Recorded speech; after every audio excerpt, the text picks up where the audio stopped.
Salut, c'est Alexis et vous écoutez le podcast de Contournement sur les technologies no-code.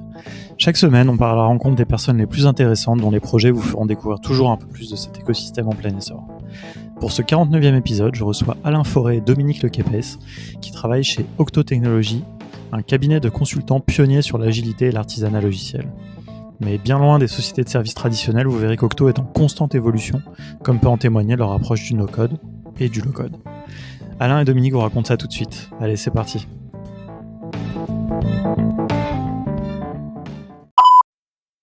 Bonjour Alain et Dominique, très content de vous avoir enfin sur le podcast. Ça fait un moment que j'avais envie qu'on échange. Alors vous travaillez tous les deux chez Octo Technologies, mais à des fonctions un peu différentes que je vais vous laisser expliquer tout de suite. Mais avant ça, je voulais faire un petit flashback sur notre première rencontre, car c'est un moment que je trouve un peu fondateur dans le no-code en France. En effet, vous avez hébergé un meet-up où on avait fait une rétrospective de la no-code conf à laquelle on venait d'assister à San Francisco en novembre 2019. Et il y avait une bonne quarantaine de personnes là, dans vos super locaux à Opéra. Et ça a été un super moment et qui marque pour moi vraiment le début de la communauté francophone, parce qu'après de ça, il y a eu plus de gens sur Slack, il y a eu de l'animation, voilà, donc c'était un moment assez fondateur. Puis cette no-code conf aussi nous avait pas mal ouvert l'esprit, donc c'était un moment très chouette. Donc merci pour ça au passage. Mais c'est aussi parce que quand on a échangé ensemble, j'ai constaté que vous vous intéressiez déjà au no-code et au low-code. On parlera de ces deux aspects quand même depuis quelques temps. Or, pour les gens qui connaîtraient pas forcément Octo, c'est une entreprise où il y a une culture du code extrêmement forte, peut-être meilleure culture du code en tout cas en France, j'ai envie de dire. Et donc voilà, moi j'ai lu d'ailleurs avec avidité pas mal de vos parutions quand j'étais dans la technique, et donc j'ai trouvé cette convergence en fait très encourageante. Et vraiment, je me suis dit ok, si des sociétés comme Octo s'intéressent aussi à tout ça, c'est qu'on doit quand même toucher quelque chose d'intéressant. D'ailleurs, dans la foulée, on a créé ensemble et dispensé une formation qui est désormais dans votre catalogue. Donc voilà, donc une belle relation entre nous, même si avec le Covid, on a un peu moins échangé ces derniers temps. Mais du coup, j'ai très hâte de savoir ce qui s'est passé aussi de votre côté un peu dans les temps récents. Donc voilà, plein de choses à aborder. Ce que je vous propose d'abord, c'est de vous présenter. Peut-être Dominique en premier, si tu peux présenter Octo également. Bonjour à tous, et oui, ça fait plaisir de se retrouver. On a un peu travaillé ensemble. Moi, je suis Dominique Lequépès, je suis consultant chez Octo Technologies depuis, je sais pas, bien 7 ans. Et au départ, plutôt sur le coaching agile et agile à l'échelle, et puis coach Lean Startup, donc une méthode dont on va parler ensuite. Et en particulier, j'accompagne depuis 4 ans des startups un peu spéciales, parce que ce sont des startups d'État dans le cadre du programme de BetaGouv, dont Léry a parlé dans un épisode précédent sur le contournement. Tout à fait, ça fait un petit follow-up Tout à comme fait. ça. Et donc moi j'ai un profil pas du tout tech, je viens du marketing, du fonctionnel, du métier. Voilà. Et est-ce que tu peux dire 2 mots sur Octo? Octo, donc c'est Vraiment les activités d'Octo. oui, à la base, c'est une boîte de conseil informatique qui a été créée il y a 20 ans, qui a pas mal d'ancienneté, et vraiment avec un cœur tech, architecture, et qui est de l'architecture, s'est rendu compte que pour faire des applications qui soient maintenables longtemps, eh bien, il fallait adopter des nouvelles façons de réaliser les projets informatiques. Et Octo s'est construite là-dessus par opposition aux méthodes traditionnelles de développement. Et donc, c'est plongé dans l'agile, vraiment dans les pionniers de l'agile en France, dans les premières années, à partir des années 2000. Et donc, on a créé cette forte culture agile dans nos missions auprès des clients. Et puis même en interne, en fait, l'agilité s'est propagée dans l'entreprise, même au niveau du marketing, de la com, des RH, de la compta, de la finance.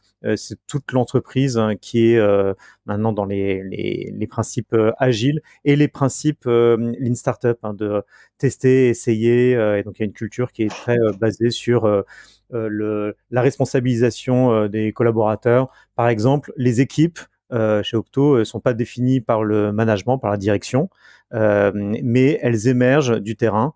Et d'ailleurs, à titre d'exemple, c'est une question qu'on se pose là avec Alain, de se dire, est-ce qu'on ne pourrait pas créer une équipe, on appelle ça une tribu, une équipe no-code, low-code. Mais c'est une initiative qui vient de nous, et si elle est adoptée, on crée notre équipe et on crée notre structure. Voilà. C'est assez emblématique de la culture qui est très compatible avec la culture agile et Lean Startup. Super, merci pour ça.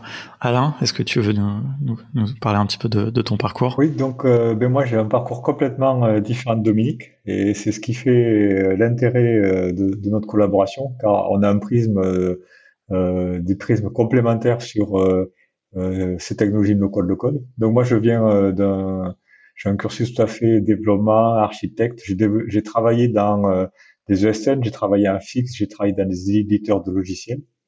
Et depuis 6 ans, je travaille chez Octo. Donc, je fais principalement du conseil en architecture, donc évolution des SI, ou alors architecture d'application, développement d'applications, ou évolution de sous-systèmes d'information. Et en parallèle, je travaille sur le low-code, no-code, donc depuis 2 ans. Et c'est vrai quand on s'est rencontrés, on était très contents de trouver des personnes qui se posaient les mêmes questions sur ces sujets-là. Et pour nous, c'était beaucoup de motivation et d'avoir pu participer à ce début d'aventure aussi pour nous. Et c'est vrai que par rapport à la culture Octo est très liée au code, mais ce qui est quand même sous-jacent à Octo, c'est faire des applications. Et donc faire du code et du beau code, faire du code de qualité, c'est faire des applications de qualité. Et donc, on a beaucoup de gens chez Octo qui tiennent à faire du code de qualité et ça a une utilité. Et nous, dans l'approche no code, low code, on est quand même dans la même dynamique de dire on va faire des applications de qualité avec une approche différente, qui est une approche no code, low code, et aussi avec le même souci d'agilité, d'avoir une réponse adaptée aux besoins du client. Donc, pour nous, no-code, low-code, ce sont des nouvelles technologies qui viennent en complément de tout ce qu'on sait déjà faire chez Octo pour répondre à nos besoins clients. Et on pourra parler plus tard justement des approches que propose Dominique justement dans la mise en place d'une application de manière un peu plus progressive que les anciennes approches traditionnelles en V ou même agiles avec des départs vraiment directs sur du développement lourd. Ouais, non, on va creuser vraiment ces sujets parce que je pense que c'est vraiment une des spécificités qui fait de votre approche, on va dire, chez Octo. Mais comment du coup, j'ai envie de dire le no-code, le code un peu est arrivé chez Octo, et comment vous vous êtes rencontrés au sein d'Octo, j'ai envie de dire parce que du coup vous parlez d'une collaboration, mais j'imagine qu'à la base vous faites partie d'équipes un peu différentes et vous travaillez sur des sujets différents. Qu'est-ce qui vous a rapproché? Est-ce qu'il y a eu un projet? Est-ce que c'est autre chose? Je suis un peu curieux, je vous ai jamais demandé en fait, donc je sais pas qui veut répondre du coup. Moi, le no-code, low-code, je m'y suis intéressé parce que ça m'attirait de voir qu'est-ce qu'on pouvait faire de différent, qu'est-ce qu'on pouvait faire de mieux pour répondre à nos besoins. Parce qu'on sait très bien qu'il y a certaines applications qui demandent des développements très pointus, puis sur certaines applications, peut-être les besoins sont plus simples et on pourra avoir des approches plus légères, complémentaires. Et donc c'est cette recherche de voir qu'est-ce que on pourrait avoir d'autre. Et aussi sur d'autres missions, sur des clients, j'avais rencontré des fournisseurs low-code qui proposaient leurs solutions low-code à nos clients pour faire du développement. D'accord. Et de ton côté, Dominique, c'est un peu... Alors moi j'ai en quelque sorte rencontré le no-code à l'occasion d'une mission que je faisais là pour une startup d'État au ministère de l'Intérieur, Candylib. D'ailleurs vous en avez parlé vous l'avez évoqué avec Léry la dernière fois.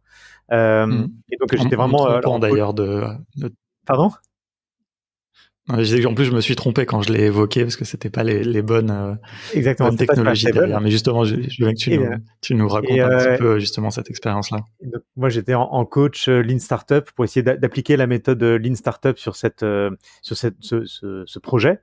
Et donc, je cherchais à aller plus vite et à montrer rapidement qu'on pouvait faire des petites choses simples avec des MVP et en s'inspirant des méthodes proposées par Eric Ries ou Ash Maurya, qui sont les grands auteurs, les papes du Lean Startup, et de faire des MVP, donc des Minimum Viable Products, des premières versions du produit, mais qui, il faudra qu'on revienne sur la notion de MVP parce qu'on entend tout et n'importe quoi là-dessus. Pour nous, le MVP, c'est une première version du produit qui rend le service et qui est conçu pour tester une hypothèse et s'assurer que ça accroche, que les gens adoptent le produit. Et dans ce cadre-là, je savais qu'on pouvait le faire avec du papier, en répondant au téléphone, en faisant un peu le concierge, mais aussi avec des petits outils formulaires, etc. Et là, pour Candylib, il s'agissait d'une application pour permettre aux candidats au permis de conduire de pouvoir réserver en ligne leur place de convocation au permis de conduire, plutôt que d'être convoqué d'office à une date qu'ils n'arrangent pas, et de pas venir d'ailleurs.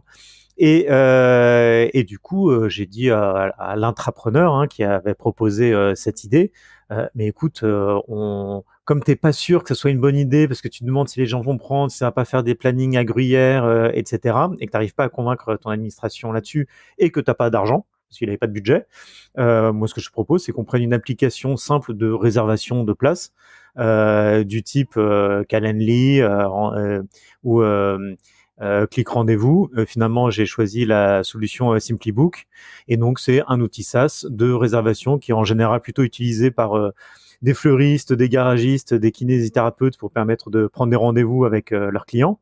Et j'ai dit, voilà, plutôt que ça soit un rendez-vous kinésithérapeute, ça va être un rendez-vous avec un inspecteur pour le permis de conduire. On met des noms anonymes comme ça, parce qu'ils n'ont pas le droit de voir les noms des inspecteurs, et on le propose à Bobigny, à une première liste d'utilisateurs, et on verra si ça prend et s'ils sont intéressés, et si ça réserve, quoi, et si ça fait des trous dans le planning, si c'est accepté de part et d'autre. Et ça, j'ai pu faire le site en 3 jours, et je lui ai montré.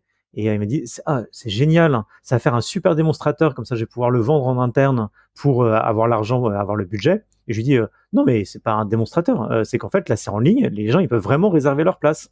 On n'a pas besoin de le connecter au SI. Il dit, oh non, non, quand même, là t'exagères, on peut pas faire ce truc-là, c'est pas dans le cadre du ministère de l'Intérieur, etc. Mais au bout de 3 semaines, j'ai réussi à le convaincre parce qu'il n'arrivait pas du tout à avoir les fonds il se rendait compte que d'avoir un développeur, ça lui prendrait 3 mois. Et du coup, on a pu lancer en production à une toute petite échelle et avoir en 1 mois, déjà en 1 jour, de voir que les gens prenaient les places à fond, parce qu'il y a un vrai besoin, une vraie douleur. Et en mois, avoir un retour d'expérience et des chiffres, et de voir par exemple que le taux de no-show qui était de 25%, il y avait un 25% des gens qui venaient pas, eh bien il était passé à 2%. Pourquoi ? Parce qu'ils choisissaient leur date plutôt que ce soit imposé. Et surtout, le taux de succès au permis avait augmenté de 6 points parce que les gens étaient mieux préparés. Donc avec ces chiffres-là, il a pu revoir son administration pour avoir les fonds. Et clairement, la solution que j'avais faite sur Simplybook, elle n'était pas scalable, et elle a été remplacée par une solution en développement spécifique, mais elle a continué encore pendant 3 mois, le temps qu'on développe la solution spécifique qui est en cours maintenant et qui est en voie de déploiement national. Mais je trouve que c'est un super moyen, un bel exemple d'initier un projet, de convaincre des financeurs d'accorder de l'argent sur le projet sur la base de chiffres d'impact, et d'avoir une transition pour une solution plus pérenne et évolutive.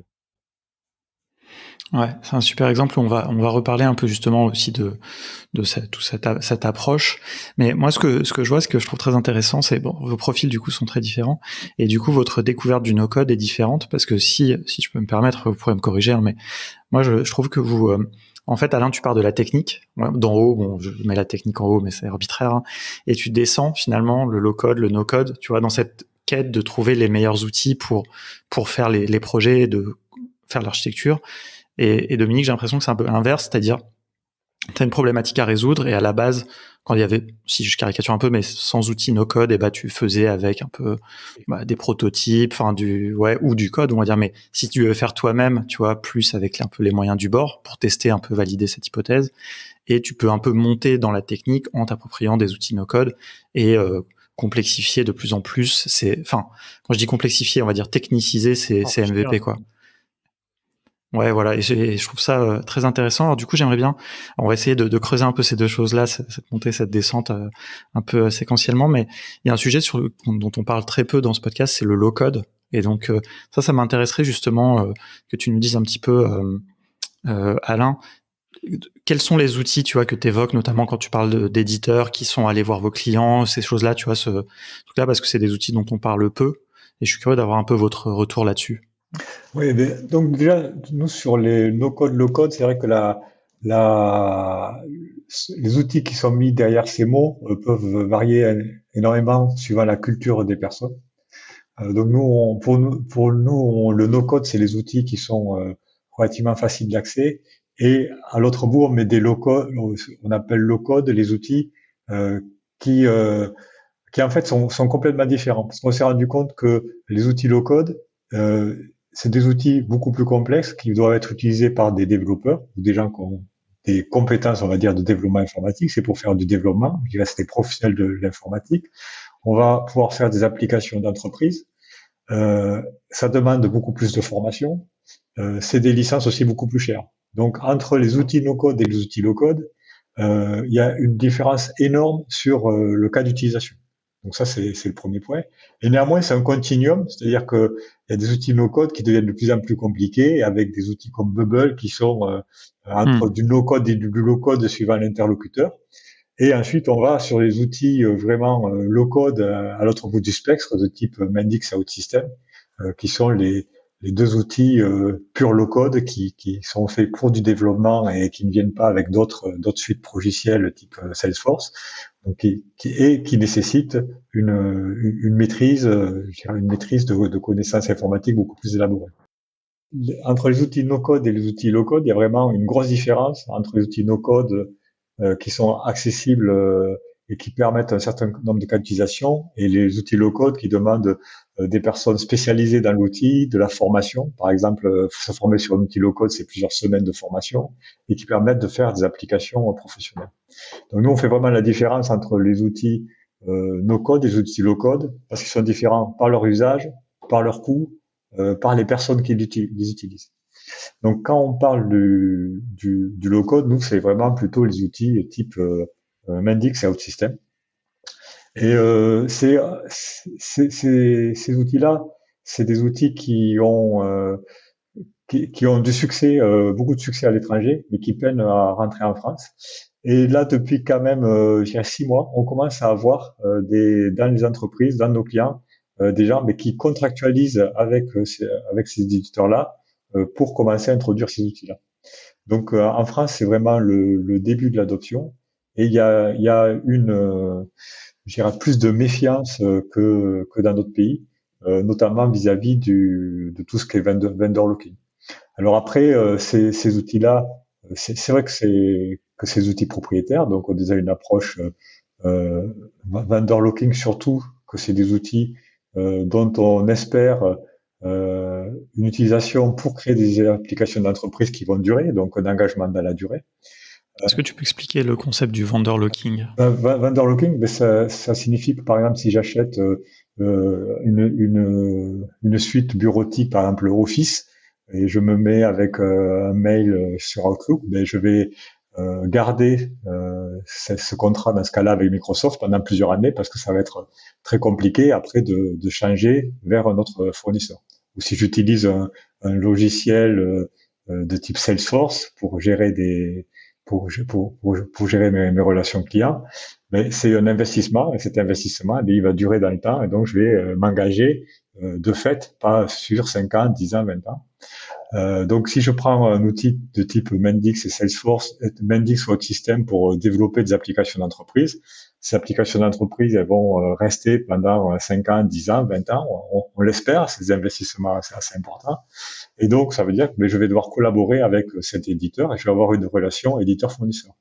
Alors, c'est pas vraiment un problème, hein, parce que ces relations éditeur-fournisseur, on les a déjà dans l'entreprise, ne serait-ce que pour la bureautique, mais on les a aussi pour les outils de développement. Tous les environnements Microsoft, on les a pour les bases de données. Donc, c'est pas quelque chose de nouveau, c'est quelque chose qu'on sait gérer, mais c'est quelque chose qui fait un peu peur aux DSI et aux décideurs de s'engager là-dessus. même si il y a des banques entières qui fonctionnent avec des back-office entièrement sur Progiciel. Ok. Est-ce que tu mets Uncork aussi là-dedans? Est-ce que vous avez des... Enfin, du coup, là, tu citais Mendix OutSystems. Moi, j'ai l'impression que Uncork est un peu aussi dans cette catégorie. Est-ce que c'est des outils, là, maintenant, vous avez des gens chez Octo qui travaillent avec ces outils, qui utilisent pour vos clients? Actuellement, chez Octo, on n'a pas de gens qui travaillent sur ces outils parce qu'on n'a pas, on a encore une réticence client. Ok. Après, sur ces outils-là, on parle beaucoup d'OutSystems et de Mendix. Une des raisons, c'est qu'ils ont un écosystème et qui sont ouverts. Sur Ncore, je ne pourrais pas me prononcer, je ne connais pas suffisamment. Et ça, c'est un point important parce que justement, par rapport à ce vendor locking, si l'entreprise choisit un outil de low-code, il faut pas qu'elle soit dépendante uniquement du fournisseur. Il faut que pour son développement, elle puisse avoir des SEN qui soient capables de développer là-dessus. Donc ça veut dire qu'il faut que l'éditeur de solutions low-code, il fournisse des formations accessibles, il ouvre son système de manière à créer un écosystème favorable.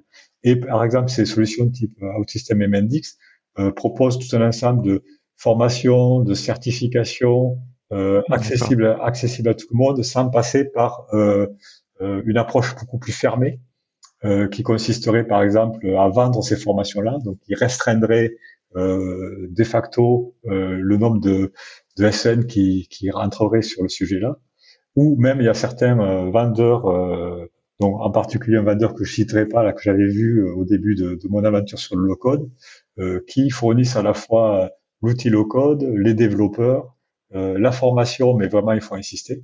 Et donc ou alors là on est complètement dépendant du fournisseur, puisqu'ils fournissent aussi, bien sûr, la plateforme d'exploitation. Ouais, du coup, on perd un peu l'intérêt. Finalement, on est dans un éditeur de logiciel qui propose juste de customiser, d'utiliser son propre logiciel, de le personnaliser, de l'installer au client. Voilà, ils sont pas allés jusqu'au bout du no-code où il y aurait du low-code qui propose effectivement l'ouverture de la plateforme à tout un écosystème de développeurs.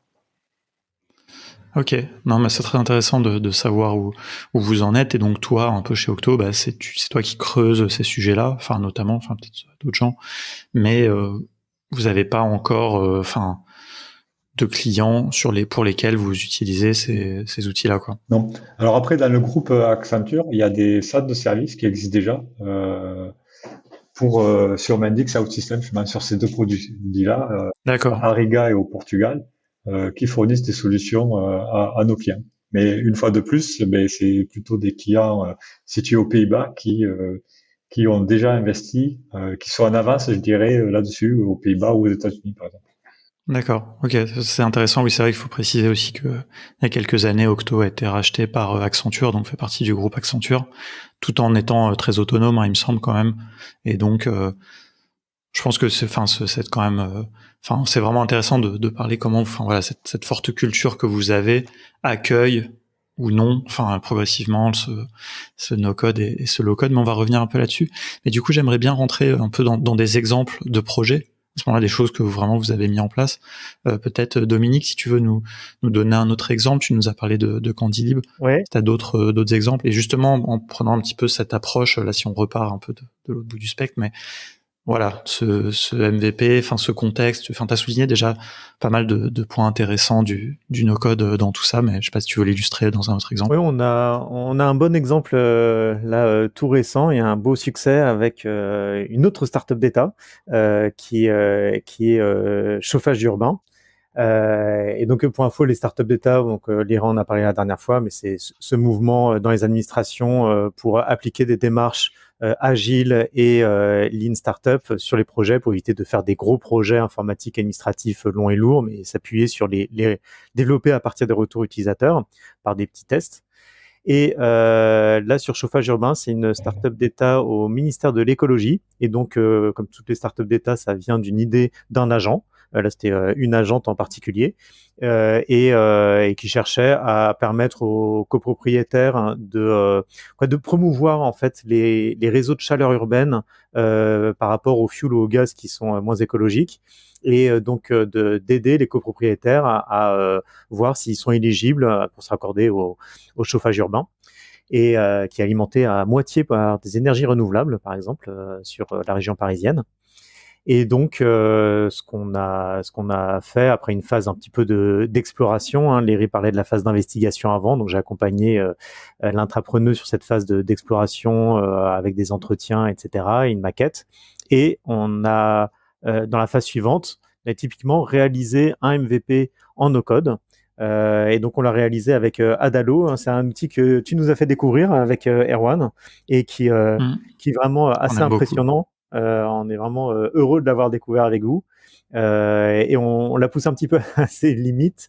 Ça nous a permis de faire une première version en 2 mois avec une consultante qui ne connaissait pas du tout Adalo et qui est une consultante non technique, donc Margot Nonclair, qu'on salue ici. Et pour information, elle est montée en compétence très rapidement, donc maintenant elle se débrouille mieux que moi, pas encore au niveau d'Alain, mais ça viendra. Et elle a pu réaliser une cartographie, je rentre mon adresse et on me dit si je suis éligible à un réseau de chaleur qui passe à moins de 100 mètres de chez moi et de pouvoir être mis en relation avec l'opérateur de chaleur. C'est très simple. Et par contre, techniquement, on a poussé un peu l'outil à ses limites parce qu'on a utilisé Adalo pour récupérer l'adresse.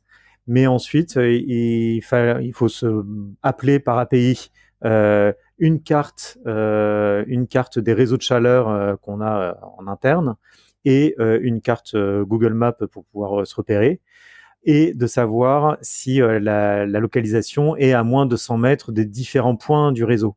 Et c'est sur ce point où, à l'origine, je pensais qu'on pouvait le faire par API et directement de Google Maps, et finalement non.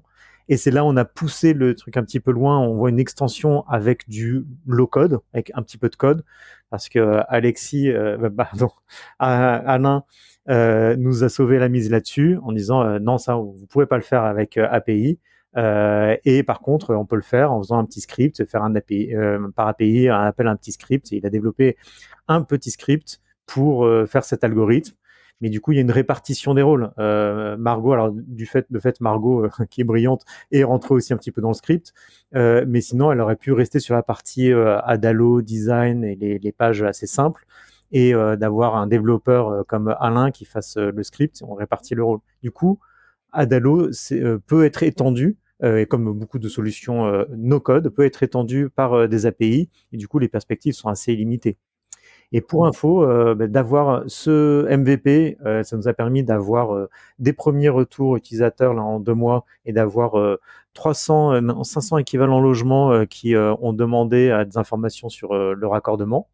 Et ces preuves nous ont permis de gagner un concours là de l'État, de la direction interministérielle du numérique, pour doubler l'investissement sur ce projet pour pouvoir l'accélérer dans le cadre du programme FAST et notamment d'avoir cette approche no-code. Hein, ça a beaucoup intéressé l'administration et ça a été un gros argument. Et d'ailleurs, pour information, on compte continuer en continuant à rajouter des nouvelles fonctionnalités sur ce produit, plutôt en code spécifique, et donc d'enrichir par du développement spécifique, et peut-être qu'on gardera du Adalo à long terme ou peut-être pas, mais du coup il y a une progression, une transition douce qui va se faire entre Adalo qui était conçu comme un MVP jetable et une plateforme plus pérenne. Il n'y a pas de rupture, quoi. C'est hyper intéressant et moi un petit focus justement sur cette collaboration entre développeurs et no codeurs, quoi, j'ai envie de dire, parce qu'en fait Adalo, je pense que c'est un bon exemple où il y a 2 manières de faire ça, c'est-à-dire maintenant il y a la possibilité de développer des composants React Native dans Adalo, mais là on a une approche un peu low code, on va dire, c'est-à-dire qu'on va mettre du code dans Adalo, dans le contexte d'Adalo, on va devoir développer dans leur contexte, utiliser leur l'espèce de framework, c'est du React Native, donc c'est très standardisé. Mais moi, j'aime beaucoup plus l'approche pour laquelle vous avez opté, à savoir de développer une API, que le code vive à l'extérieur d'Adalo, et que le développeur l'occurrence Alain, et je serais content d'avoir ton retour là-dessus, mais soit complètement maître de ça et n'ait pas à se conformer à Adalo ni rien, puisse vraiment faire son code dans ce qu'il veut. Vous auriez pu peut-être le faire avec Bubble aussi, ce truc-là. Enfin, il y a plein de manières de voir les choses, mais en tout cas il y a une collaboration, mais que chacun soit maître dans son royaume. C'est-à-dire la personne qui fait du Adalo, elle fait du Adalo, et la personne qui fait du code ou qui fait l'API, elle le fait différemment. Et enfin, les API, pour ça, je le répète très souvent, mais c'est vraiment la clé de voûte pour moi de tout ce qu'on fait aujourd'hui. C'est les API REST, c'est un standard qui est magnifique, qui est extrêmement bien documenté, alors, un petit peu technique, mais qui permet d'ouvrir vraiment la collaboration. Alain, peut-être un mot là-dessus, justement? Ouais, là, je te rejoins tout à fait parce qu'effectivement, on peut développer dans Adalo. Mais après, nous, c'est un problème qu'on connaît très bien dans le monde du développement avec les progiciels.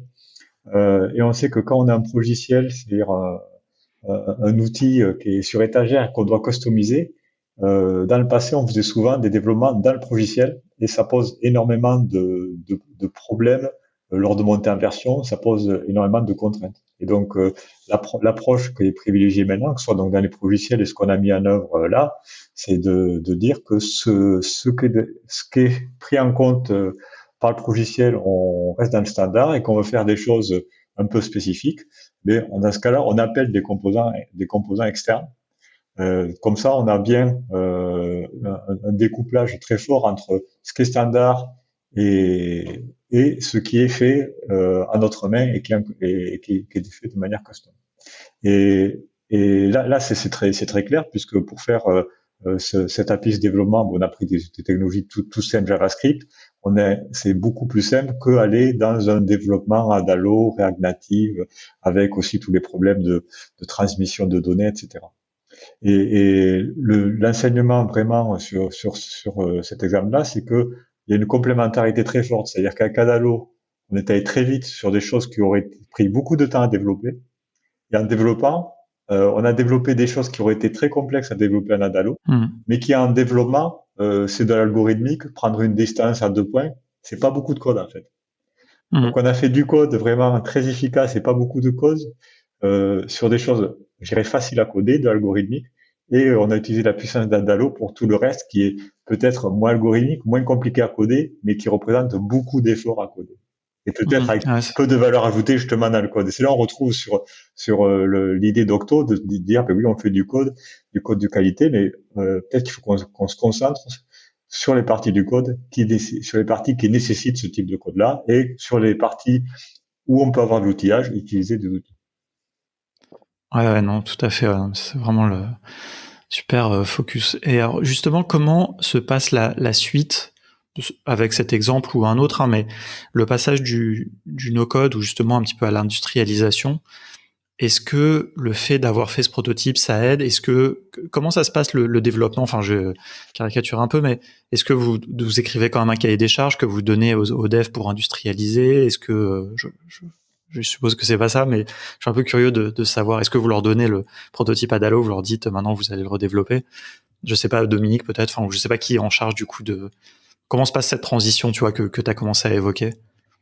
Alors pour Candylib, on a donc la transition, c'est que il y avait une application qui était en ligne et avec Simplybook, et ça a servi en quelque sorte de meilleur cahier des charges du monde pour les développeurs qui avaient en parallèle, une fois qu'il y a eu les fonds et que le besoin était stabilisé, à développer l'application. Et donc là, c'est un bonheur pour eux, parce que, ou même pour le product owner, pour définir les fonctionnalités, user stories, ce qu'il y a à faire, ça a été beaucoup plus facile, même si on n'a pas cherché à faire exactement la même chose, mais ça a aidé beaucoup. Par contre, il y a pas eu de reprise du code. Le code n'est pas réutilisable. Maintenant pour chauffage urbain, là la stratégie, c'est ça pourrait être de débrancher progressivement Adalo en développant de plus en plus de code spécifique et de manger Adalo, je dirais, par l'extérieur, et peut-être jusqu'à ce qu'on puisse s'en passer complètement et ne plus payer d'abonnement, ou bien à un moment donné de se dire non, le ratio est bon et on peut garder une certaine partie en Adalo et en payant l'abonnement et ça tient, et en gardant le reste en spécifique. Donc une transition plus, plus douce pour ça.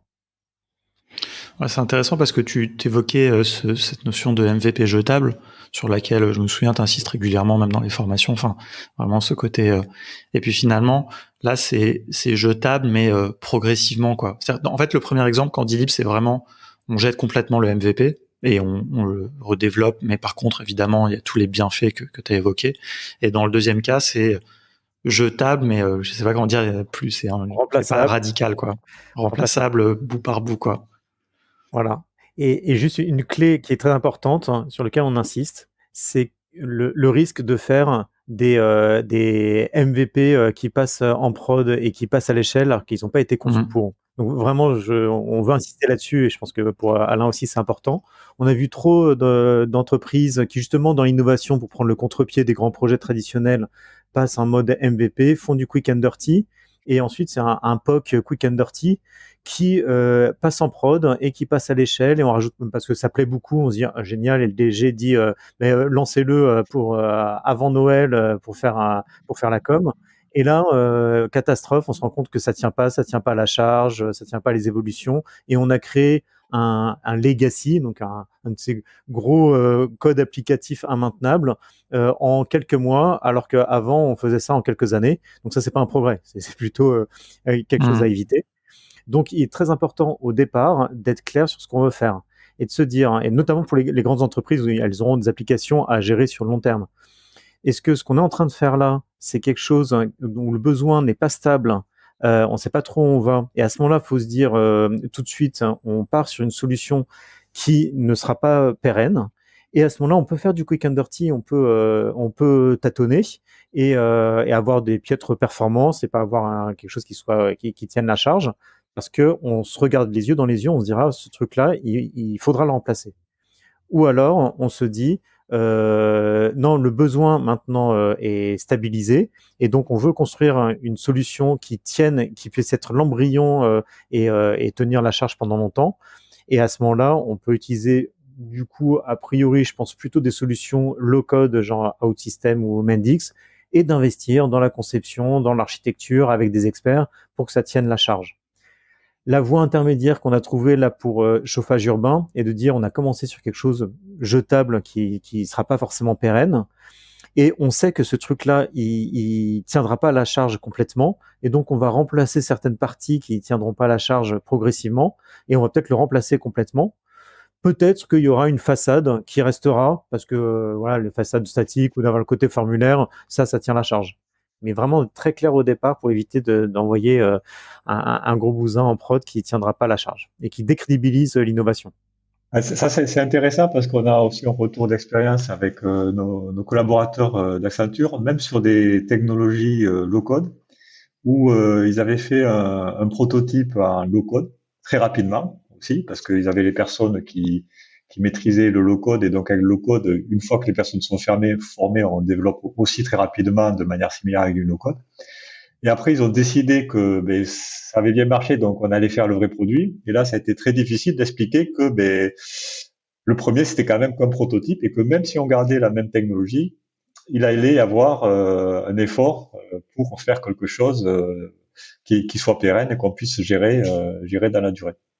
Donc, en dehors des technologies, c'est vrai que quand on est dans une approche rapide, on prend des options pour aller plus vite.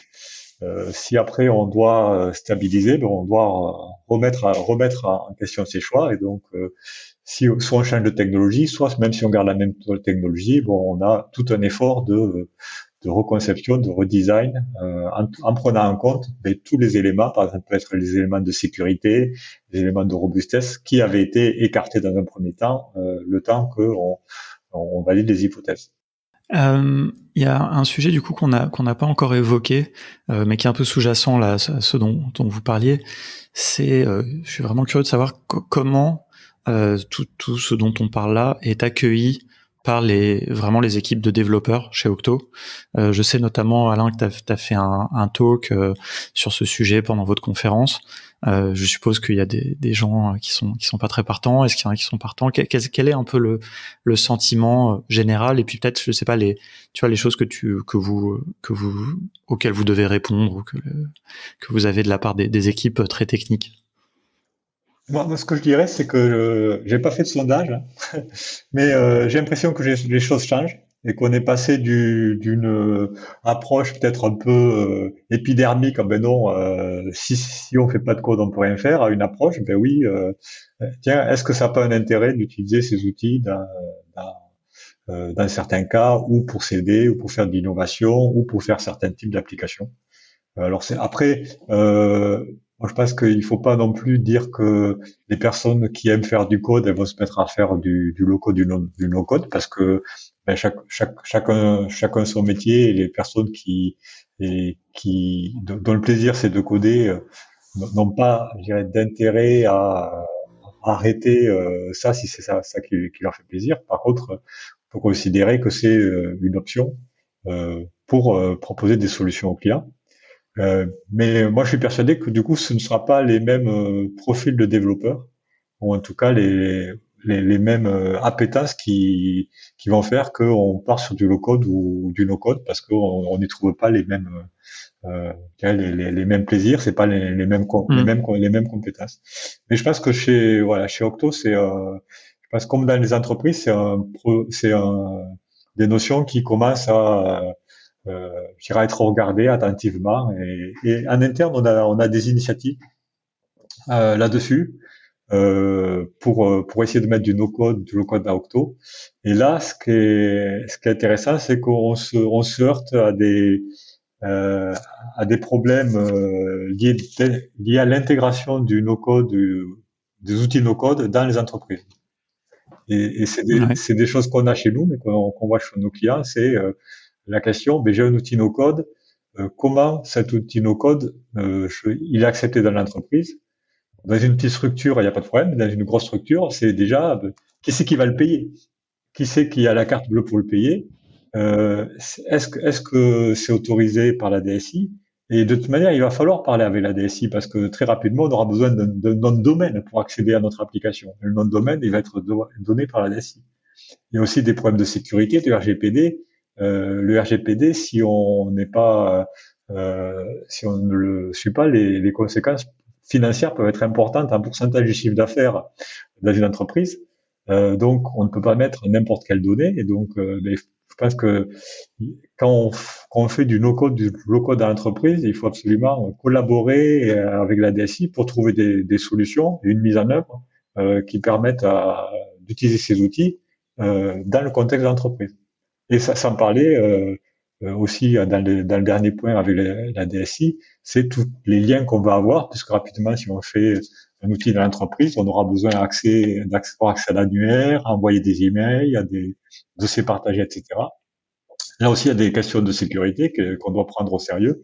Et donc, pour moi, c'est un des enjeux principaux actuels du no-code, et je parle même pas du low-code, du no-code, des entreprises, c'est collaborer avec les DSI pour que certains outils, parce qu'on peut pas tout prendre, mais pour que on puisse intégrer facilement certains outils parce qu'ils ont été validés, on connaît leur sécurité, leur mode d'intégration, leur mode aussi leur mode de financement, parce que les outils qui sont payables à l'utilisateur sont pas adaptés à une application qu'un collaborateur va utiliser une fois par mois. Donc tous ces problèmes-là, en fait, doivent être gérés en impliquant la DSI. Et je pense que si on n'implique pas la DSI dans les entreprises, on n'arrivera pas à faire du no-code. Est-ce que vous avez des exemples de DSI justement qui sont un peu partantes sur ces sujets-là ou On peut parler du rendez-vous, de la réunion qu'on a eue hier avec la direction des politiques sociales à la Caisse des dépôts et consignations, pour qui on a fait une mission de conseil pour mettre en place un dispositif d'innovation. Et dans ce cadre-là, on leur a fortement conseillé d'explorer les outils no-code, low-code. Et pour information, ils travaillait déjà dessus. Donc c'est intéressant de voir que ça vient même dans des grandes structures qu'on pourrait imaginer assez éloignées de ces sujets-là. Et c'était déjà quelque chose qu'ils avaient en tête. On a appuyé dessus. Et on a eu une réunion très intéressante hier avec eux pour voir comment l'utiliser chez eux. Et donc un vrai sujet cependant est le caractère, le RGPD. Et c'est bloquant pour la direction des politiques sociales. C'est eux qui opèrent, par exemple, mon compte personnel de formation, mais aussi mon parcours handicap, les systèmes de retraite. Donc évidemment, c'est des données qui sont personnelles, voire très personnelles, voire de santé. Donc c'est inimaginable, inenvisageable de le faire sur Adalo et hébergé aux États-Unis. Donc là, deux options. La première, c'est d'utiliser du no-code type Bubble, Adalo, Airtable, tout ce qui est hébergé aux États-Unis, comme démonstrateur, hein, comme on peut utiliser des outils comme InVision ou Figma, avec des données complètement anonymes en démonstrateur. Et déjà, ça aide beaucoup par rapport à du Axure ou du Figma ou du InVision, parce qu'on peut faire des maquettes dynamiques, beaucoup plus représentatives, beaucoup plus rapides. On peut mettre des données quasi fonctionnelles, quoi. Tout à fait. Et donc jouable, avoir un démonstrateur jouable. Donc ça apporte une valeur ajoutée dans les entreprises. Aucun problème de RGPD. On met des fausses données. Donc ça marche déjà bien. Et ensuite, pour faire le cran d'au-dessus, qui nous intéresse plus, c'est d'avoir des vrais retours utilisateurs à l'usage, non pas en simulation, mais des vraies personnes qui l'utilisent et piloter le développement sur ces retours. Là, il faut mettre des données qui peuvent être sensibles. Et donc là, il faut un hébergement qui soit en France, voire Europe ou on-premise. Et là, actuellement, ça peut être bien sûr des solutions comme OutSystem ou Mendix. Et il y a quelques solutions no-code ou low-code, plutôt low-code, qui sont hébergés, qui peut être hébergé on-premise. Donc Alain a vu Convertigo. On est à la recherche de ce type de solution. C'est encore très émergent, mais c'est vraiment quelque chose qui aura un énorme potentiel pour pouvoir développer le no-code et le low-code dans les grandes administrations, qu'elles soient publiques ou qu'elles soient privées, quoi. Et ça, c'est vraiment un blocage fort qu'il y a actuellement. Et il faut qu'on trouve des solutions avec un hébergement on-premise ou France ou Europe pour que ça passe. Après, ce qu'on se rend compte, c'est que les éditeurs sont en train aussi de monter vers l'entreprise. Là, on a vu que Airtable avait levé, je sais plus, c'est genre 270 millions de dollars. Et un de leurs objectifs, c'est de faire évoluer leur offre entreprise. Et pour que ces outils-là arrivent à l'entreprise, il faut qu'ils résolvent un certain nombre de problèmes. On a fait un article là-dessus sur notre blog qui s'appelle les 10 commandements. Et un de ces points-là est justement l'hébergement. Il y a d'autres points qui sont, par exemple, la gestion du source, la capacité à travailler en équipe, de manière à pouvoir maintenir des applications dans la durée. Donc c'est tout un enjeu, je pense, pour ces outils-là, s'ils veulent investir l'entreprise, ben ils vont devoir monter, s'étoffer sur un certain nombre de fonctionnalités dont on a vraiment besoin pour les utiliser de manière sécurisée en entreprise. Absolument. Justement, vous évoquez un peu là les limites et les contraintes. Si on peut poursuivre un petit peu là-dessus, s'il y a d'autres choses que vous voyez, peut-être Dominique, et puis et après Alain aussi, enfin. Mais je sais qu'il y a aussi pas mal de choses. Donc les limites. Alors, le premier point bloquant qui peut être bloquant que je vois, c'est le RGPD. Il n'est pas bloquant pour tout parce que soit on fait un démonstrateur, il n'y a pas de problème, soit il y a des applications où il n'y a pas de données personnelles. Je sais pas, pour chauffage urbain, c'est l'adresse d'une copropriété, c'est pas une adresse personnelle puisqu'il y a plusieurs personnes, donc du coup il n'y a pas de sujet. Ou des applications événementielles aussi, par exemple. Voilà, tout à fait. Tu peux avoir aussi le cas où tu fais une application avec une landing page, une page d'atterrissage qui serait en no-code avec plein d'outils de création de pages type Strikingly ou autre, et voire même Adalo. Et à partir du moment où il y a des données personnelles, d'aller sur un autre système, tu vois, d'avoir une continuité. Par contre, ça bloque vite dès qu'on veut aussi utiliser le no-code pour traiter des données personnelles. Donc ça, c'est le sujet dont on parlait. On cherche des solutions hébergeables on-premise ou en France. La seconde limite, c'est aussi, et peut-être un peu lié mais différent, mais c'est d'avoir un outil qui soit référencé par la DSI. En fait, c'est lié au RGPD, mais aussi à la sécurité. Dans les grandes entreprises, il y a des processus sécurité qui sont importants. Vous pouvez imaginer au ministère de l'Intérieur ce que ça doit être. Et donc, ils sont contrôlés par des politiques sécurité avec un RSSI qui interdisent d'utiliser des outils, ou plutôt qui ont une liste blanche d'outils autorisés. Et même chez nous, maintenant, Octo appartient à Accenture, et puis on s'est rendu compte que là, on voulait utiliser Adalo pour justement pour chauffage urbain. Et on nous a dit, ah ben attention, maintenant ça a changé, maintenant qu'on est chez Accenture. Accenture risque de perdre 4% de son chiffre d'affaires mondial s'il y a une fuite de données personnelles. Donc, hors de question, vous utilisiez un outil qu'on ne connaît pas. Et d'ailleurs, ça se comprend, c'est pour protéger aussi les utilisateurs. Hein. On en souffre assez avec les scandales de Facebook et autres, pour voir que maintenant, il y a des réglementations qui nous protègent. Et du coup, il faut passer par un process de référencement des outils qui peut prendre du temps, qui peut prendre alors ça dépend, plusieurs semaines là, chez Accenture, plusieurs mois dans des grandes administrations, où ils ont autre chose à faire en disant mais non, utilisez les outils qu'on a. Donc ça, c'est un deuxième problème qu'on peut avoir en entreprise. Et une troisième limite, c'est là qu'on voit notamment pour les administrations publiques qui cherchent qui ont une politique d'ouverture de code, et qui et d'ailleurs c'est dans la loi, hein, la loi demande à ce que les développements informatiques faits dans l'administration soient faits avec un code ouvert, open source, et c'est quand même un très beau progrès. Et par contre, c'est incompatible avec des outils propriétaires. Donc là, on doit le noter, et ça chiffonne, et c'est compréhensible que le code source ne soit pas ouvert. C'est pas un problème quand il s'agit d'un MVP jetable, mais pour du long terme, ça peut être plus gênant. Est-ce que vous n'avez pas un sujet aussi autour de l'accessibilité dans le contexte des justement Oui. Oui, tout à fait. Et déjà, c'est difficile de gérer l'accessibilité sur un site en développement spécifique. Et là, les outils no-code sont pas conçus pour être accessibles by design. Et donc ça justifie encore plus de pouvoir faire un MVP jetable, et par contre d'avoir un développement spécifique qui prenne en compte l'accessibilité au départ. Après, sur l'accessibilité, on peut avoir en faisant des premières choses assez simples, on s'en sort, parce qu'on peut donner en fonction des outils, on peut donner des tags, des métadescriptions sur les objets, mais c'est vite limité. Et pour compléter, il y a un autre point qui est tout ce qui est lié à la performance ou garantie de performance.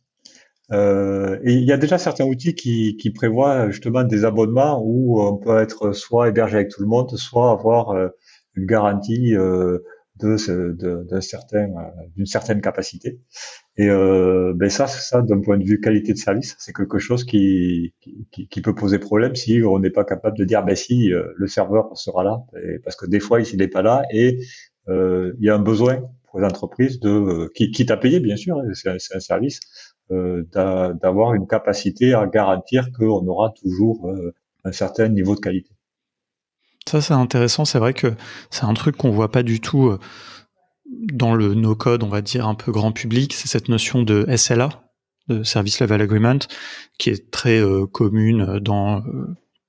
par exemple, moi, je me souviens quand je m'occupais d'une agence web, au niveau des hébergeurs professionnels, ça, c'est une notion qui est très importante, où tu payes d'ailleurs en fonction de ça, et il y a un engagement de 99,98 ou 99,8, ça dépend un peu de ce qu'on paye et du niveau qu'on a, mais de garantie de service, que le service soit toujours accessible, etc. Et ça, c'est vrai que c'est des notions que j'ai jamais vues, en tout cas, je sais pas, chez Adalo, clairement, jamais. Bubble non plus n'a pas ça. Mais Bubble propose une notion de capacité, par contre. Ouais, mais est-ce qu'il s'engage, tu vois? Parce que, tu vois, ce truc de SLA, chez un hébergeur professionnel, s'il manque à ses engagements, il y a des pénalités, des choses comme ça, quoi. À mon avis, je sais pas si, peut-être Bubble, ils ont ça dans leur offre entreprise qui n'est pas visible sur le site. C'est une mise à disposition. Effectivement, dans les offres entreprises, ils s'engagent avec une mise à disponibilité des moyens. Donc, on a l'équivalent de temps de CPU. Donc ça garantit pas le SLA, mais ça garantit déjà une capacité de traitement, ce qu'on n'a pas effectivement sur les outils no code où en général ça marche, mais bon, ben il peut y avoir des moments où ça marche pas. Ouais, notamment chez Adalo, c'est un vrai sujet, les C'est un vrai performances, sujet chez Adalo. malheureusement. Et c'est un point qui est important parce qu'on peut se dire au départ, même pour un MVP, bon, c'est pas grave sur les exigences techniques de performance, comme on le fait à petite échelle, on fait un test à petite échelle, c'est pas un sujet. Ce qu'on a vu avec chauffage urbain, c'est que c'était vite un sujet parce que le test peut être justement non signifiant parce qu'il y a des problèmes à l'usage de performance. Dans la première version qu'on avait faite rapidement, justement avec le script pour calculer la distance, ça pouvait mettre 1 minute pour avoir la réponse et donc c'était inutilisable. Les gens, ils allaient pas attendre 1 minute, ils disaient bon, mais c'est bugué, ça marche pas et du coup on n'avait pas d'informations. Donc on a dû travailler sur l'optimisation et du coup avoir Alain qui nous a bien aidé pour optimiser l'application pour faire un test qui soit probant. Donc en fait ces problèmes de performance j'avais eu la naïveté de me dire que ça arriverait plus tard et que ça serait à gérer dans une version industrielle. Et en fait, c'est dès la version MVP qu'il faut y penser parce que ça peut vite être bloquant. Ouais, c'est un retour hyper intéressant. Ouais. On arrive un peu sur la fin, mais j'ai quelques questions. J'ai une question un peu plus précise, un petit focus peut-être pour Alain, mais si y a Dominique, tu veux répondre également, sur l'environnement Microsoft, Power Apps. Dont on parle pas beaucoup, mais on parle un peu de plus en plus, et j'ai l'impression, moi je le connais pas du tout, et j'ai l'impression qu'il faut que je me renseigne beaucoup plus, parce que j'ai l'impression que c'est quelque part un peu, ça pourrait être un peu le meilleur des deux mondes, c'est-à-dire qu'on serait sur des outils professionnels, avec cet avantage que Microsoft est de toute façon déjà implanté un petit peu dans toutes les entreprises, donc on a moins ce sujet de que ça soit autorisé, etc., tout en ayant des applications je veux dire dans des interfaces, dans des ergonomies, dans une approche assez proche de ce qu'on a au no-code. J'oppose un peu ça peut-être à Mendix, à OutSystem. Mais je sais pas, je veux bien ton avis un petit peu là-dessus. Alors, sur Power Apps, c'est vrai que l'avantage numéro un, c'est que comme c'est Microsoft, et par exemple chez nous, chez Octo Accenture, on a Microsoft, donc on a accès, c'est intégré au SI, c'est intégré à tous, et donc on résout tous ces problèmes-là. Après, il reste le point de quel type d'application, est-ce que c'est du no-code, du low-code, est-ce que c'est intermédiaire? Et là, sur le coup, Power Apps, c'est quand même une approche qui est plus vers du low-code que vers du no-code, et qui donc demande une formation et des compétences relativement importantes. Alors, il y a des sociétés qui l'ont fait. La plus connue, c'est la SNCF qui investit massivement là-dessus. Maintenant, pour développer un Power Apps, ça nécessite de la formation, et je dirais qu'il faut avoir un peu de l'appétence pour faire du développement Power Apps par rapport à un développement, par exemple en Adalo, en Glide ou autre chose. Donc on est quand même sur quelque chose qui est intermédiaire. Alors est-ce qu'il est bien intermédiaire et bien placé, ou alors il est trop au milieu, c'est-à-dire que pas assez côté dev, et c'est frustrant parce que quand on l'utilise, on n'a pas la puissance qu'on peut avoir sur des outils low-code plus évolués comme Mendix ou OutSystem, qui ont une approche plus orientée dev avec tous les outils de développement, de gestion qu'on peut avoir. Mais de notre côté, pour le no-codeur, c'est quand même déjà pas mal compliqué pour faire des choses. Alors il y a des assistants, bien sûr. Le problème des assistants, c'est que quand on utilise un assistant, que ce soit en no-code ou en low-code, on fait quelque chose très vite. Par contre, il faut pas qu'on ait beaucoup à modifier, parce que dans ce cas-là, c'est plus compliqué que d'être parti de rien.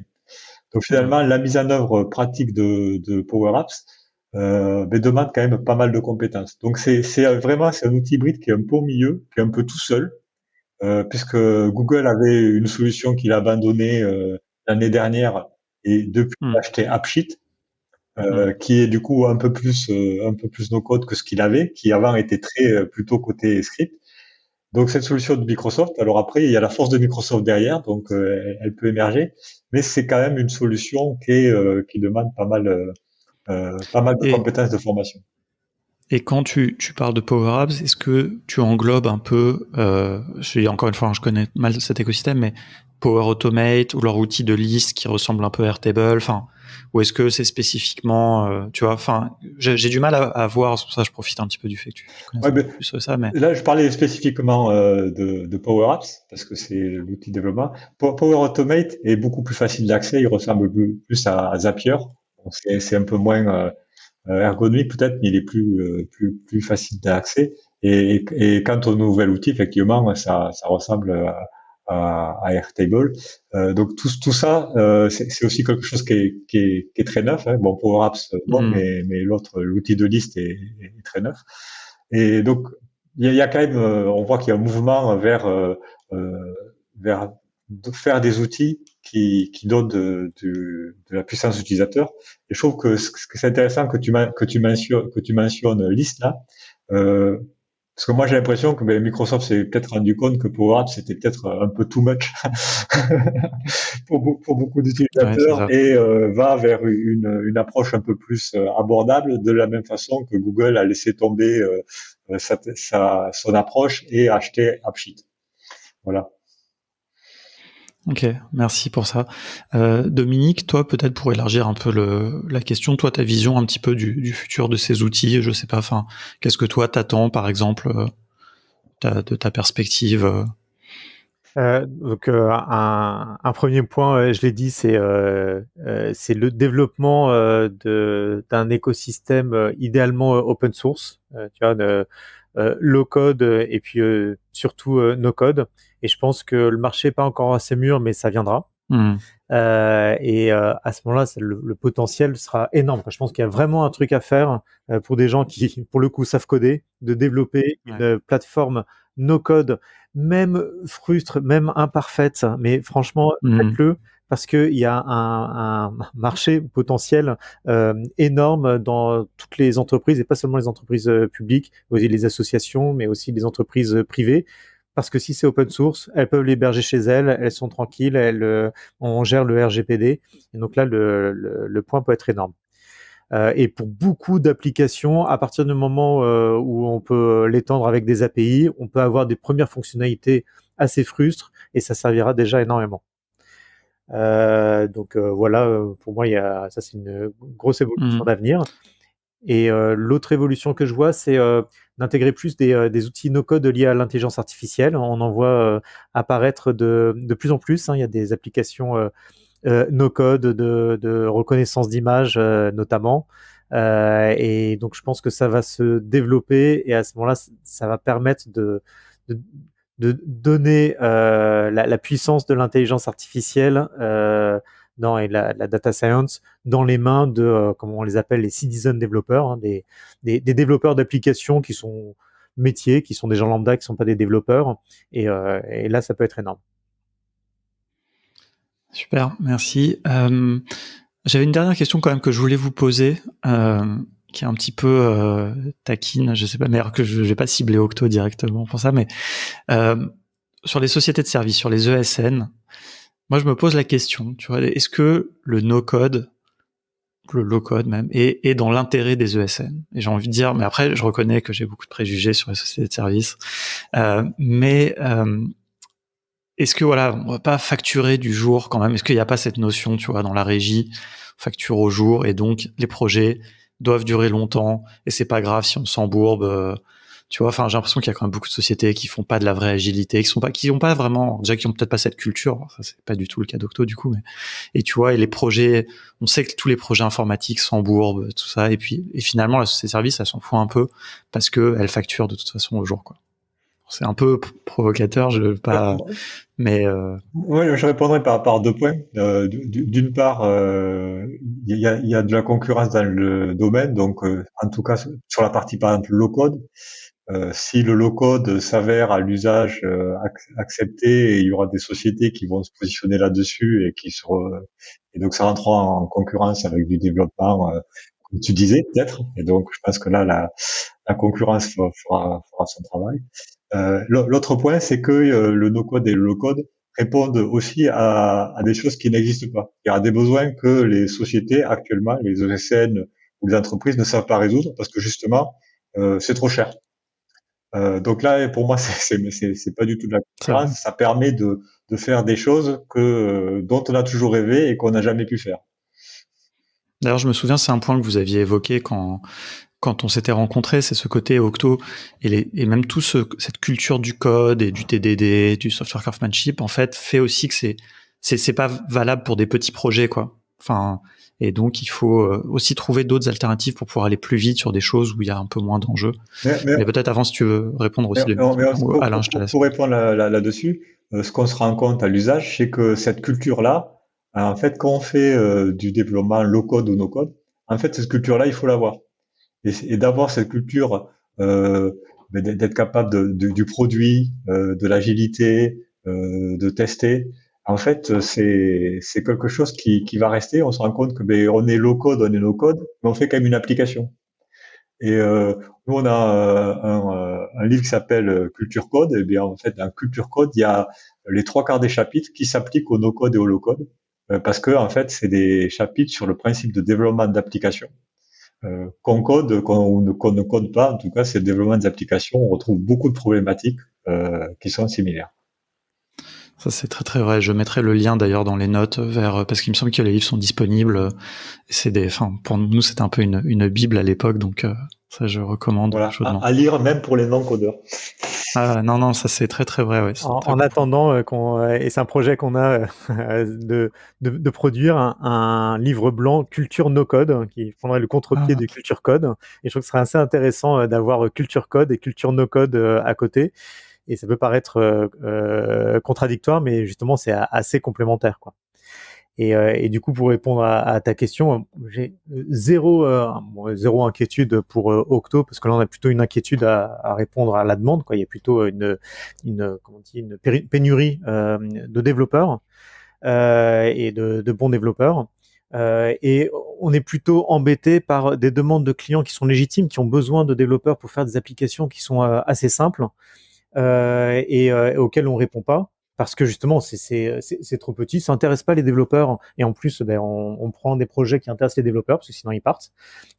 Et donc là-dessus, la diffusion du no-code ou du low-code peut permettre de démultiplier des applications et d'identifier des opportunités pour aller plus loin. Et là, sur des sujets qui vont nous intéresser, avec du cœur de code que là, on ne pourra pas remplacer. Donc ça, c'est plutôt notre sujet. Donc non, aucun souci là-dessus. Et notre métier, il évolue, il n'arrête pas d'évoluer depuis des années. Et c'est sûr qu'il y a peut-être des entreprises qui vont devoir et qui vont être concurrencées par du no-code ou du low-code, des agences web, voilà, pour faire des landing pages. On n'a peut-être plus besoin de développeurs. Il faut que ces développeurs, ils passent à autre chose et qu'ils apportent plus de conseils, qu'ils passent sur du conseil aussi, soit technique pour aller plus loin, soit marketing, d'accompagnement, etc. Voilà, nos métiers se réinventent. Et c'est l'histoire depuis toujours, donc zéro inquiétude là-dessus. Puis ça peut être une opportunité, effectivement. La personne qui avant faisait que de la partie graphique avec ces outils-là peut aller plus loin et monter dans la chaîne de production de l'application. Et donc les choses sont mouvantes. Les développeurs faisant peut-être la partie API, on a vu que de temps en temps un bout de code peut résoudre beaucoup de problèmes et permettre d'avoir une solution, je dirais, hybride qui soit la meilleure pour nos clients. Ouais, et qui soit très ciblé. Et je pense que c'était plus intéressant pour toi, par exemple, d'écrire ce petit bout de code vraiment algorithmique et un peu sympa à faire du calcul de distance. Tout à fait, c'est très sympa. Et voilà, plutôt que de faire de l'interface, des choses comme ça, quoi. Exactement. Ah ouais, super.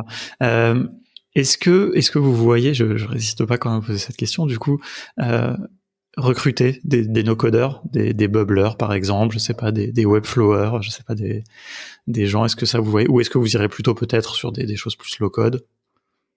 Déjà de commencer par des partenariats. Déjà, on a travaillé avec vous sur la formation et on pourrait avoir besoin de faire appel à des experts d'une certaine technologie et plutôt en freelance au départ.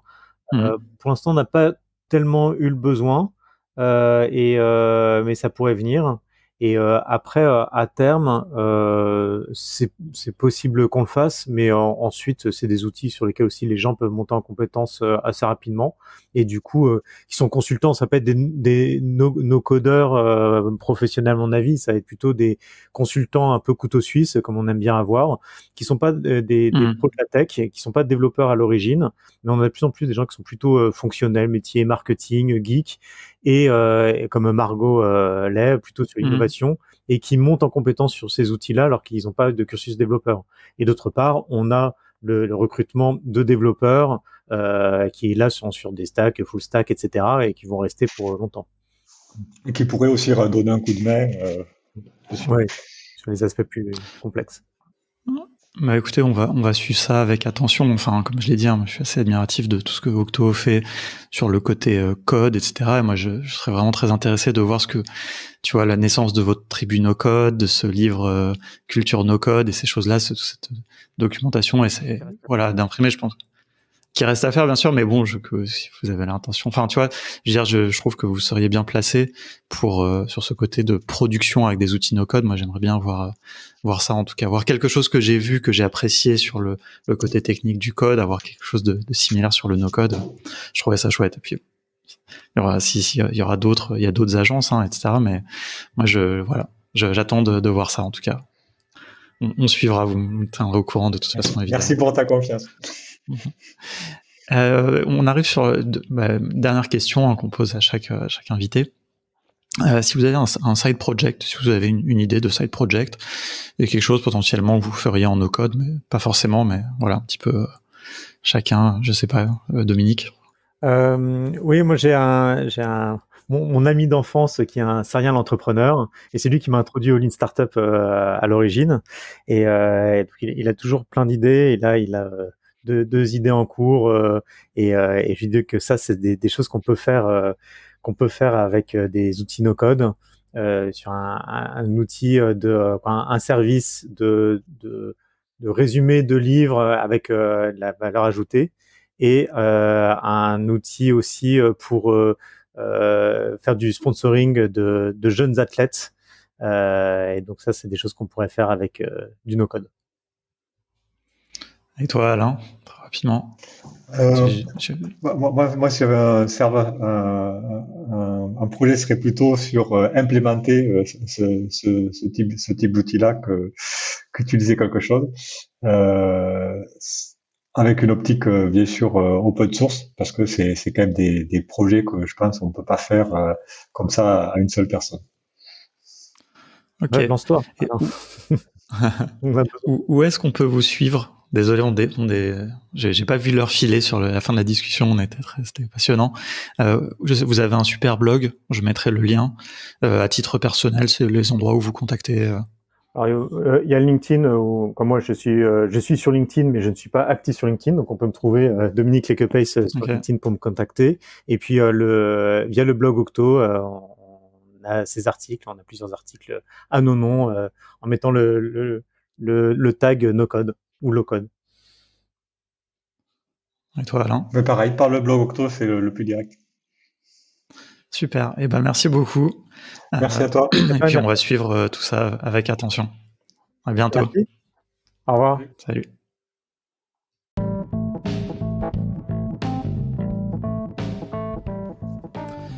Ah ouais, vous avez écouté jusqu'au bout. Merci beaucoup, ça fait plaisir. J'espère que ça vous a plu surtout. Alors si ça vous a intéressé, ce que je peux vous proposer, c'est de rejoindre le Slack de No Code France et le channel Podcast Contournement pour qu'on continue cette discussion. Vous me disiez ce que vous avez pensé de l'épisode, et puis si vous avez des questions, pourquoi pas. Voilà, on peut continuer à discuter de tout ça. Et si ça vous a donné envie peut-être de maîtriser un petit peu plus ces outils No Code, si c'est pas déjà le cas, hein, peut-être que vous êtes déjà un expert, eh bien, n'hésitez pas à aller voir notre site contournement.io. Vous verrez qu'on propose différentes formations pour que vous deveniez vous aussi un expert, ou au moins que vous puissiez maîtriser ces outils pour lancer vos propres projets. Voilà, je vous dis à très bientôt.